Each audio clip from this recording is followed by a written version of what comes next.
মন যদি পরিচ্ছন্ন না হয়, পোশাক পরিচ্ছন্ন হয়ে লাভ কি? পুরুষের এবং নারীদের তাদের পর্দা হচ্ছে চোখে। আল্লাহ রাসূল পবিত্র কোরআনে আল্লাহ তাআলা বলেছেন, আব্দুল বাসর কুল্লিল মুমিনিনা ইয়াগদুদনা মিন আবসারিহিন। সকল মুসলিম নরনারীকে বলছে ইয়াগদুদনা মিন আবসারিহিন, তোমাদের দৃষ্টিকে নিচের দিকে রাখো, মানে ফিরায়া রাখো অশ্লীলতা থেকে। প্রথম হচ্ছে কি? দৃষ্টি।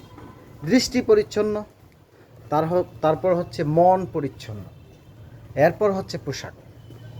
তাহলে কেউ যদি মনে করে যে শুধু পোশাক পরিচ্ছন্ন করে, পোশাকের পর্দা করে শতভাগ সে পর্দাশীল হয়ে গেল, লম্বা লম্বা বুকরা লাগাইল, আর মানসিকভাবে সে পরিচ্ছন্ন হলো না, পর্দাশীল হলো না, মনের দিক থেকে পর্দাশীল হলো না, তো তার পর্দা আর খোলামেলা চলা একই অবস্থা। সবচেয়ে বড় কথা, একটা গান আছে না যে মনের পর্দা বড় পর্দা, গানের এই অংশটা আমি মনে করি যে অবশ্যই ঠিক আছে, যে মনের পর্দা বড় পর্দা।